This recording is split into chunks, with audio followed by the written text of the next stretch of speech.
নমস্কার, কেমন আছেন সবাই? আশা করি সবাই ভালো আছেন। সবাইকে জানাই মনিদিয়া ব্লগসের একটা নতুন পর্বে স্বাগত। এখন সুপ্রভাত বলার সময় নয়, তার কারণ এখন 11টা বাজে। আজকেরও আবার আমি আমার চায়ের সঙ্গে একটু বাজারে গেছিলাম, কারণ কালকে রাতে যেসব সবজির মধ্যে এনেছিলাম কি লাউ আর ডাঁটা উচ্ছে, আর তো পেঁয়াজ টমেটো আদা কাঁচা লঙ্কা এইসব। আর সবজি তো সেই অর্থে কিছু আনিনি। এর মধ্যে আবার মানে একদম মঙ্গলবার পর্যন্ত তো বাজার বন্ধও থাকবে রং খেলার জন্য, তা কিছু মাছ ফাছও নেই, আনারও দরকার। গিনিদেরও আসার কথা, বুঝতে পারছি না আসবে কি না, কেননা কালকে গিনির 4টে ভ্যাকসিন দিয়েছে একসঙ্গে, তো যার জন্য ওর জ্বর চলে এসছে। বাচ্চা মানুষ তো, আর ভ্যাকসিন দিলে জ্বর বাচ্চাদের আসে, প্লাস বোনেরও ঘাড়ে খুব নাকি অসহ্য যন্ত্রণা। এবার আসবে কি না তার কোনো ঠিক নেই। তো আজকে আসার কথা ছিল, কিন্তু এইসব কারণের জন্য, বিভিন্ন কারণে, তার মধ্যে অধীনদারও বিশাল কাজকর্ম রয়েছে, ওই জন্য আসবে কি না এখনও সেই অর্থে বলতে পারছি না। তো বাজারে তো না আনলে রান্নাবান্না কী খাওয়া দাওয়া হবে, প্লাস বাবার আজকে শনিবার বাড়িতে রয়েছে, তো ওর জন্য বাড়িতে আছে যখন বাজার হাট তো না করলে চলবে না। তো গেছিলাম, তো এসে সব বার করেছি, কিন্তু আপনাদেরকে দেখাইনি, দেখাবো নিচে গিয়ে। আর চলে এসেছি ছাদে। তো দেখুন আজকে রোদটাও প্রচুর উঠেছে, পুরো গরমে হাঁপিয়ে গেছি, কিন্তু আর তার মধ্যে হালকা হালকা হাওয়া দিচ্ছে। অ্যাকচুয়ালি বসন্তকালের ওয়েদার তো, এরকম রোদও থাকে গরমও থাকে। দেখুন গাছের ফুলগুলো কি সুন্দর ভর্তি হয়ে ফুটে রয়েছে। এই দেখুন এই গাছের ফুলগুলো, এই নিচ পর্যন্ত অনেক ফুল হয়ে আছে। এইখানে দেখুন লাল গাছ, লাল যে পিটুনিয়াটা, ওটাও দেখুন এইভাবে হয়ে আছে। তো যাই, চলে এসেছি ছাদে। এই যে কালকে জামা কাপড়গুলো মেলা রয়েছে, এগুলো তুলতে হবে। গাছে একটু জল দেবো রাধিকা আসার আগে, তারপর নিচে গিয়ে একবারে কাজকর্ম করব। তো সারাদিন সাথে থাকুন, আশা করি পর্বটা ভালো লাগবে। আর যদি ভালো লাগে তাহলে একটা লাইক করবেন, কমেন্টে জানাবেন কেমন লাগছে, বেশি বেশি শেয়ার করে দেবেন, সাবস্ক্রাইব করে দিয়ে পাশে থাকবেন। তো যাই, এসব কাজগুলো করে নিই আগে। দেখুন কালকে যে গাছগুলো লাগিয়েছিলাম, সব গাছগুলোই একটাও কাত হয়ে পড়েনি, সবই এই যে দাঁড়িয়ে গেছে, সব ঠিকঠাকই আছে। এই যে লঙ্কা গাছ, এইগুলো কোনোটাই কাত হয়নি, একটুখানি ঝিমিয়ে যাওয়া যায় অনেক সময়, তো হয়নি। আর এই গাছটা, এটা তো দেখেছেন আগেই ঝোলানো গাছ, এটা প্রায় এখন শেষের মুখে, কিন্তু এই গাছটা দেখুন, এটা একটা পিটুনিয়া গাছ, কিন্তু একটু কালারটা আলাদা, সাদাটা বেশি, একটু করে দাগ আছে মানে পিঙ্কের। তো দেখুন এই গাছটাতেও ভর্তি ফুল হয়ে আছে। তো এখানে এই যে আর একটা কালার, এই যে এটাও প্রচুর ফুল হয়ে আছে। এটা একটা সেই পাথরকুচির মতন পাতা গাছ, দেখুন এটাতে কত ফুল হয়ে আছে। তো এবার আর দেখুন ভালো জিনিস দেখাচ্ছে, স্ট্রবেরিটা সাদা দেখিয়েছিলাম, এই দেখুন আস্তে আস্তে কালার হয়ে গেছে। স্ট্রবেরিটা কি সুন্দর দেখতে লাগছে বলুন তো, দারুণ লাগছে। আমারও তো খুবই খুশি লাগছে মনে, যে এত সুন্দর হয়ে আছে। বাকিগুলো কালার হয়নি, ওগুলোরও হয়ে যাবে। এটা দেখুন সুন্দর লাল হয়ে আছে। আর এই গাঁদা গাছগুলো দেখুন কত ফুল হয়ে রয়েছে, গাঁদা গাছে ভর্তি ফুল। আর এখানে এখন যেহেতু নয়নতারার সিজন, দেখুন এই গাছটা ছেটে দিয়েছিলাম, আবার পাতা বেরিয়ে দেখুন বড় বড় সব নয়নতারা ভর্তি হয়ে রয়েছে এই সাইড অবধি। কিছু গাঁদা গাছে এরকম সেই ছোট ছোট এই জাতটা বেরিয়ে গেছে, কিছু করার নেই, কি আর করব। তো যাই হোক, পুজোর ফুল তো হয়ে যাবে তুলে দেওয়ার মতন, কিন্তু এই যে এই গাঁদাগুলো সবই এরকমই হয়েছে। এই যে দেখুন এই সাইড দিয়ে দেখাচ্ছি, আরে বাস এখানে নিচটাতে দেখুন পুরো ঝুঁকে পড়েছে এখানটায়। দাঁড়ান গাছটা দেখাই ভালো করে নিচ থেকে একটুখানি, দেখুন এই গাছটাতে দেখুন, এটাতেও ভর্তি এই যে গাঁদা হয়ে রয়েছে। দেখুন এগুলো ভালো হয়েছে, 12 মাসের এবার গাঁদা হবে। তো যাই, এবার বাকি কাজ করতে চলে যাই।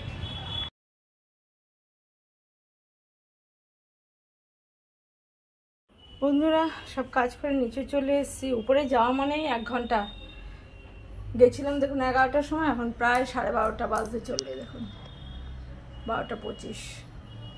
সে আর কি করা যাবে। এই যে বাজার নিয়ে এসেছি দেখুন, এই যে আমাদের পিঠের পিস খুব একটা গাদার পিস কেউ খেতে চায় না। এই কাতলা মাছের পেটির পিস এনেছি, এটা কাতলা মাছের তেলটা, এটা নিয়ে এসেছি এই যে মোরলা মাছ, ভালোই বড় বড় মোরলা মাছগুলো।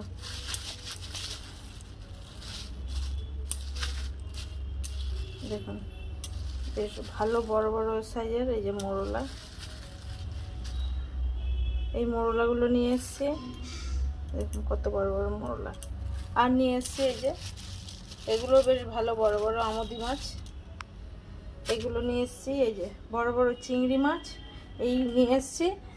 আর নিয়ে এসেছি আজকে একটা নতুন এবছরের এই যে পাট শাক, এবছর একদিনও খাইনি। পাট শাক নিয়ে এসেছি, পটল নিয়ে এসেছি। পটলগুলো এখন বেশ ভালো বড় বড় সাইজের হয়ে গেছে।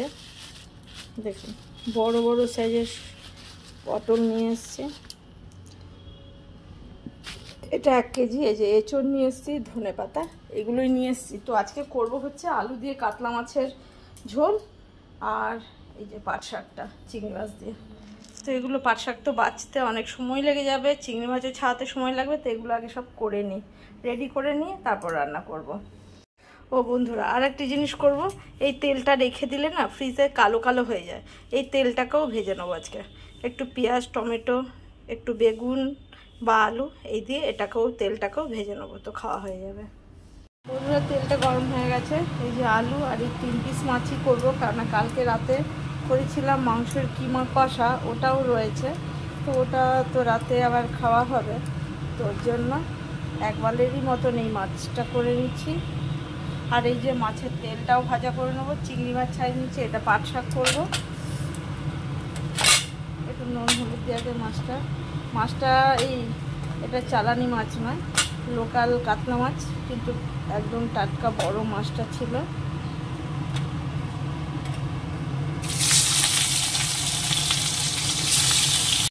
মাছটা ভেজে তুলে নিয়েছি, এবার একবারে ফোড়ন দিয়ে আলুটা ভাজতে বসিয়ে দেবো। দিয়ে দিলাম এই যে একটা শুকনো লঙ্কা একটু কেটে দিলাম, একটু দিয়ে দেবো জিরে,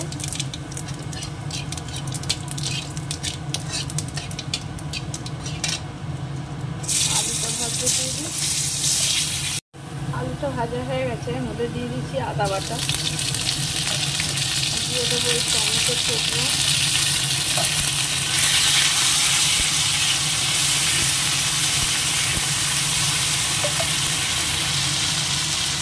দিয়ে দেবো ধনে জিরে গুঁড়ো, হলুদ গুঁড়ো, লঙ্কা গুঁড়ো, একটু নুন, একটুখানি চিনি, একবারে দিয়ে কষিয়ে নেবো।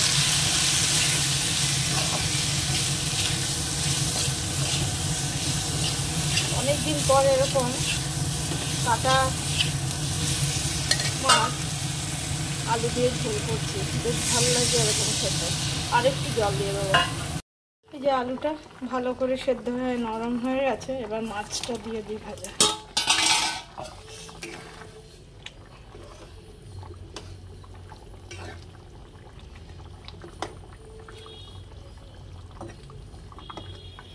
এবার আবার ঢাকা দিয়ে দেবো। নামানোর সময় একটুখানি ভাজা ধনে জিরের গুঁড়ো দেবো, আর একটুখানি ধনে পাতা দিয়ে দেবো। তো আবার ঢাকা দিয়ে দিই। আমার মাছটা পুরো হয়ে গেছে, দেখুন ঝোলও কমে গেছে। এবার এই যে ভাজা ধনে জিরের গুঁড়োটা দিয়ে দিলাম একটুখানি, আর দিয়ে দেবো এই যে ধনে পাতা কুচো মতো। এবার এটা নামিয়ে নেবো। এবার এই যে মাছের তেলটা ভাজবো, তার জন্য এই যে পেঁয়াজ কুচিয়ে নিয়েছি, আর এই যে টমেটো কুচিয়ে নিচ্ছি। এদিকে শাকটাও আমার হয়ে গেছে, বেছে পুরো ধুয়ে নিচ্ছি। এবার একটু কাঁচিটা দিয়ে কেটে নিচ্ছি দাঁড়িয়ে দাঁড়িয়ে। তো এবার মাছটাও নামিয়ে নেবো আগে। এদিকে ভাতটাও আমার হয়ে গেছে প্রায়।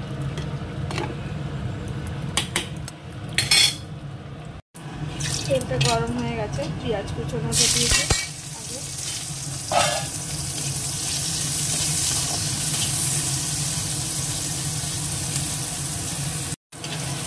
পেঁয়াজটা ভাজা হয়ে গেছে, দিয়ে দিচ্ছি কাঁচা লঙ্কা কুচোনো,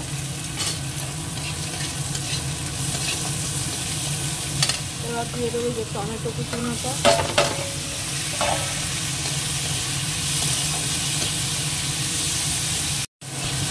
এটাও খানি খানিকটা ভেজে নিলাম। এরপরে এর মধ্যে দিয়ে দেবো তেলটা।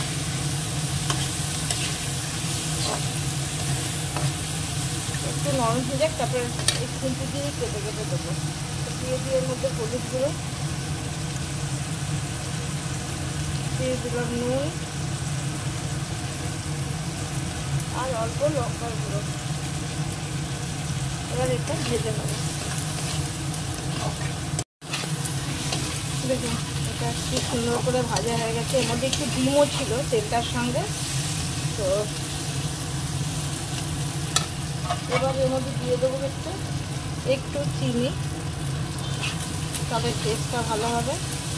আর দিয়ে দেবো এর যে একটা আস্তে গন্ধ আছে, আস্তে গন্ধটা চলে যাবে এই ধনেপাতা কুচি একটা দিলে।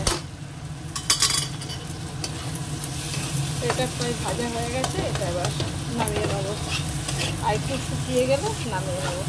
দেখুন কি সুন্দর এই যে মাছের তেল পাতুরি। মাছের তেল পাতুরিটা একদম রেডি। এই যে পাট শাকটা বসাবো। এবার এর মধ্যে যেহেতু তেল পাতুরিটা করেছি, ওরই তেল রয়েছে, ওর মধ্যে এটা আগে নুন হলুদ কাঁচা লঙ্কা দিয়ে বসিয়ে দেবো, পরে ফোড়নটা দেবো।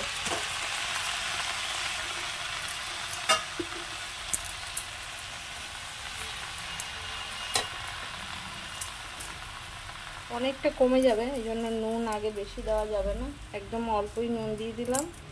আর দিয়ে দিলাম হলুদ গুঁড়ো। এবার একটু ঢাকা দিয়ে রেখে দেবো। এই যে পাট শাকটার জলও বেরিয়েছে, আবার কমেও গেছে, কারণ এক্ষুনি ধুয়েছিলাম তো তার জন্য একটু বেরিয়েছে। তো এটা নুন হলুদ দিয়ে সেদ্ধ করেছি। আর এখন ফোড়নে দেবো কাঁচা লঙ্কা, এই যে রসুন আর এই যে চিংড়ি মাছ, এটা দিয়ে আর একটু রাঁধুনি ফোড়ন দেবো। তো আগে এটা ঢেলে নিই। অনেকে এটাকে লালতে শাকও বলে, কারণ একটু লোদ লোদ আছে, লাল লাল লাল লাল করে, তাই জন্য। তো কিন্তু এটা খেতে খুবই ভালো। প্লাস গরমকালে এই যে বিউলির ডাল বা এই লালতে শাক, এগুলো লোদ আছে বলে একটু লু কম লাগে। কড়াই তেল দিয়ে দিচ্ছি, তেলটা গরম হয়ে গেছে। এই যে শুকনো লঙ্কা রাঁধুনি দিয়ে দিলাম। এরপর দিয়ে দেবো এই যে কাঁচা লঙ্কা আর রসুনটা।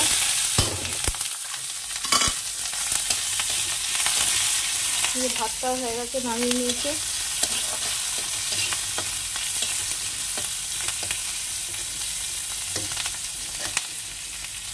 একটু ভাজা হয়ে যাক এটা ভাজা হয়ে গেছে একদম লাল করেই। মাছটা দিয়ে দেবো।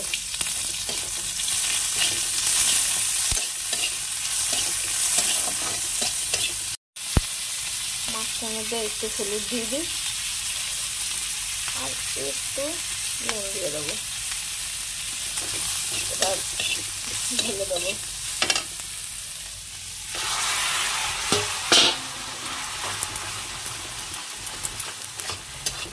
এই শাকটা খেতেও দারুণ হবে। এইভাবেই আমার শাশুড়িও করতো। শাশুড়ি রসুন খেত না, কিন্তু আমাদের জন্য করে দিত, বা চিংড়ি মাছ দিয়ে বা শুধু রাঁধুনি তেজপাতা শুকনো লঙ্কা ফোড়ন দিয়েও করতো। দারুণ লাগতো খেতে। মনে হয় বাংলাদেশের লোকেরা এইভাবেই রান্না করে এবং আমি সেটাই ফলো করার চেষ্টা করি। তো এইভাবেও একদিন করে খেয়ে জানাবেন। তো আমার আজকে এটা নামিয়ে নেব। রান্নাবান্না হয়ে গেলে এবার যে বাকি অন্য সব কাজ করতে হবে। এবার লাস্টে একটু চিনি দিয়ে দিচ্ছি। শাক একটু চিনি না দিলে তো ভালো লাগবে না। আর দিয়ে দেবো যেটা একটুখানি এই যে কাঁচা সর্ষের তেল।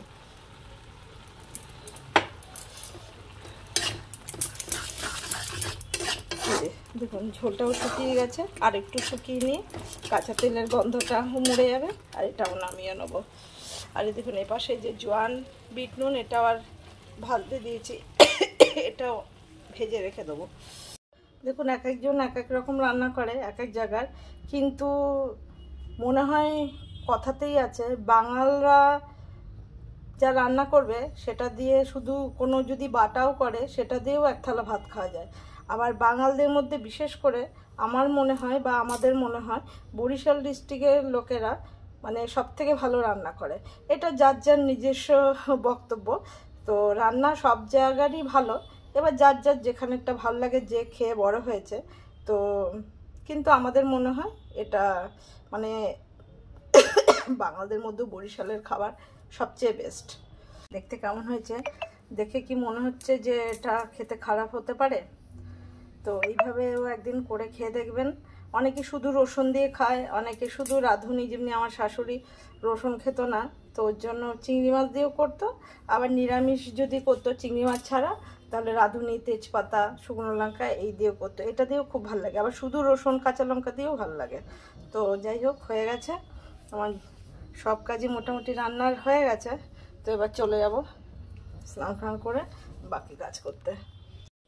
দেখুন, কাউকে ছোট না করেই বলছি, সব জায়গার খাবারই ভালো, কিন্তু যদি বাঙালরা, বিশেষ করে বরিশালের লোকেরা, ওই কচু ঘেঁচুর লোকের বক্তব্যে আছে যে বাঙালরা, বরিশালের লোকেরা খুব মানে বোনাজি জিনিস বা কচু ঘেঁচু খায়।